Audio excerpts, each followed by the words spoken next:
Alors, troisième podcast de la troisième session d'analyse de données génomiques sur la sélection de gènes d'intérêt.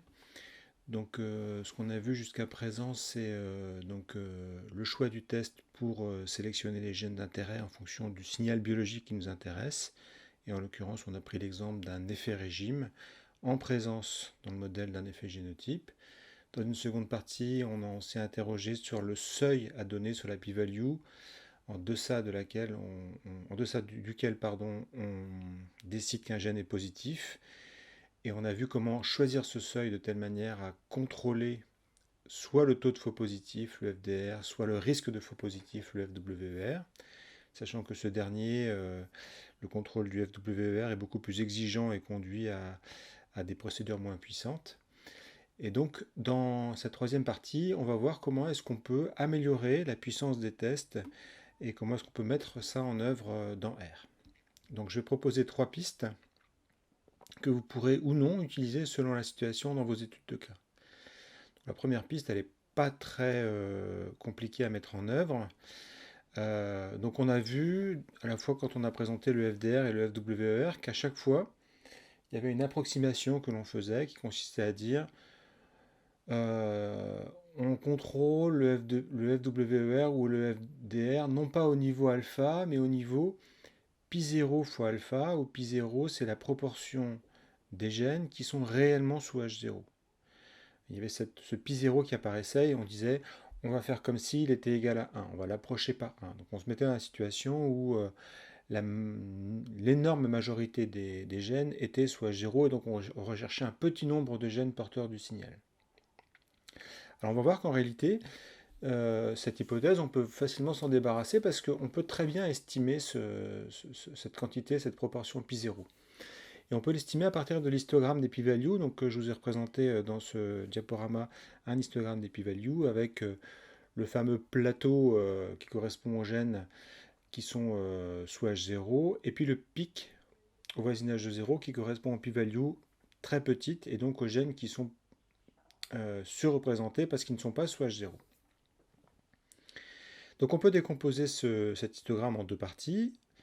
La première partie, c'est donc ce plateau, et le palier de ce plateau, c'est précisément pi0, la proportion des gènes qui sont sous H0. Donc première composante de cet histogramme, ce plateau qui plafonne à pi0. Deuxième composante, le pic au voisinage de 0, et là je ne peux pas vraiment dire quelle est la forme de la densité au voisinage de 0, donc je l'appelais G de P, et en tout cas c'est en proportion 1 moins pi0. Donc finalement, la densité de distribution des p-values, on peut la voir comme une somme de deux termes, le pi0, qui correspond au plateau pour les gènes qui sont sous H0, et puis le 1 moins pi0 fois G de P, qui correspond au pic au voisinage de 0. Donc à chaque fois que vous voyez un histogramme de p-value, ça doit ressembler à quelque chose comme ça. Donc ça donne une idée pour estimer pi0, puisqu'on voit bien que à partir de l'histogramme des p-values, il suffit que je regarde ce qui se passe au voisinage de 1, et normalement je dois avoir apparaître un plateau, et ce plateau est indicatif en ordonnée de la valeur de pi0. Donc l'idée c'est d'estimer pi0 par la valeur de la densité que j'ai appelée f ici en 1, donc f chapeau de 1. Et donc une manière d'améliorer la procédure de Benjamin-Hochberg par exemple, mais je pourrais faire pareil avec la procédure de Bonferroni, c'est d'estimer le FDR non pas par m fois t sur le nombre de positifs, mais par m0 chapeau fois t sur le nombre de positifs, où m0 chapeau, c'est l'estimateur du nombre de gènes qui sont sous H0 réellement. Donc ça revient à dire que je multiplie le FDR que j'utilisais précédemment par cette estimation de pi0. Donc j'obtiens un FDR tilde qui se différencie du FDR chapeau que j'ai déjà utilisé juste par la multiplication par rapport à pi0. On appelle cette valeur de FDR tilde la Q-value. Et donc la règle ne change pas, la règle de décision ne change pas. Je choisis le seuil t de telle manière à ce que je prends le plus grand t possible, tel que cette Q-value soit plus petite que alpha. Et quand on fait ça, ce qu'on garantit, c'est qu'on contrôle le FDR. Donc ça veut dire que le FDR est plus petit que alpha. Alors comment est-ce qu'on met ça en œuvre dans R? je bascule et je reviens où j'avais laissé le script lors du dernier podcast. Alors, je vais utiliser un package qui s'appelle fdrtool. Et dans ce package, il y a une fonction qui s'appelle pval.estimate.eta0 qui estime, avec la méthode que je viens de vous décrire, pi0 à partir des p-values. Donc je lance cette fonction et vous allez voir, ça va générer des graphiques. Ah, alors voilà, typiquement, impossible de retrouver cette fonction parce que je n'ai pas le bon package. Donc je vais cocher le package fdrtool que j'avais oublié de charger. Voilà. Je recommence.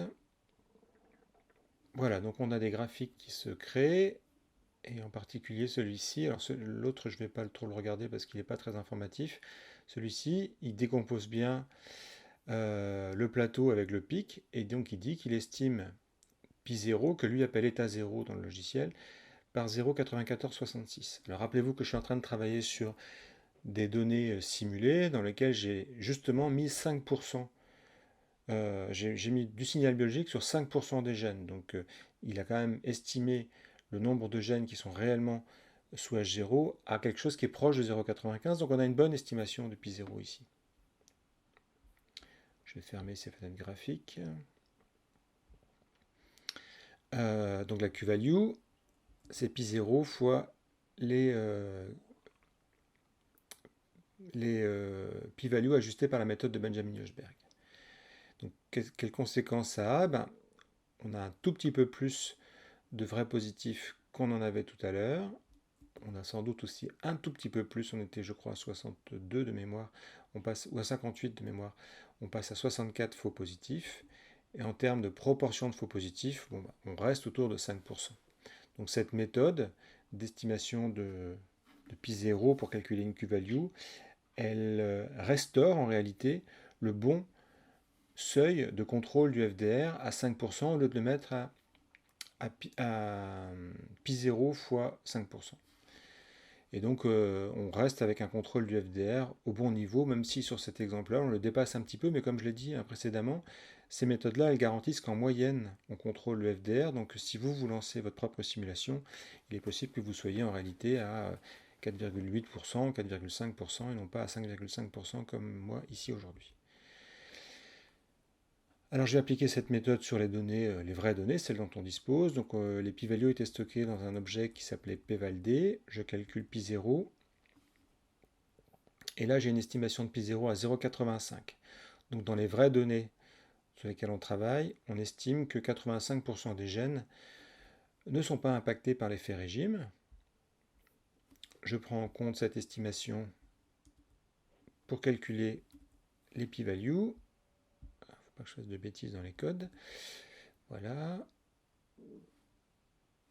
Et puis, donc, j'applique exactement la même procédure. Voilà, donc je calcule d'abord les p-values ajustées par Benjamin-Hochberg. Je multiplie par pi0 pour avoir les q-values. Et donc, les positifs, les gènes positifs sont ceux-ci. Ceux qui ont une q-value plus petite que 0,05. Il y en a combien? Eh bien, il y en a 1564. Alors là, je ne vais pas évidemment calculer le taux de faux positif parce que je ne sais pas le faire. Je sais que j'utilise une méthode qui garantit que je contrôle le FDR à un niveau de 5%, mais je ne peux pas savoir évidemment, puisque je ne connais pas quels sont les gènes qui sont réellement porteurs d'un signal biologique, quels sont ici les gènes faux positifs ou vrais positifs. Donc 1564 positifs, et puis je regarde une autre manière, oui, je voulais signaler une autre manière d'utiliser cette Q-value, alors qu'on a vu que la Q-value c'était un estimateur du FDR. Donc ça veut dire que soit on cherche à établir la liste des gènes positifs pour un contrôle du FDR au niveau de 0,05, au niveau de 5%, soit une autre manière de contourner l'utilisation du FDR, c'est de se dire finalement je vais travailler avec 100 gènes, les 100 gènes les plus significatifs. Du coup la question devient quel est le FDR dans cette liste de 100 gènes? Le FDR est donné par la valeur de la Q-value correspondant à la centième p-value par ordre croissant. Donc j'ai trié les q-values par ordre croissant ici, j'ai pris la centième valeur et j'obtiens, donc je le répète ici, j'obtiens une estimation du FDR. 1,7 10-5, c'est l'estimation du FDR, donc très petit dans cette liste de 100 gènes. Ça, c'était la première méthode pour un tout petit peu améliorer la puissance de la méthode de Benjamin-Hochberg classique, juste en estimant pi0. Donc on va voir dans les podcasts suivants 2 autres méthodes.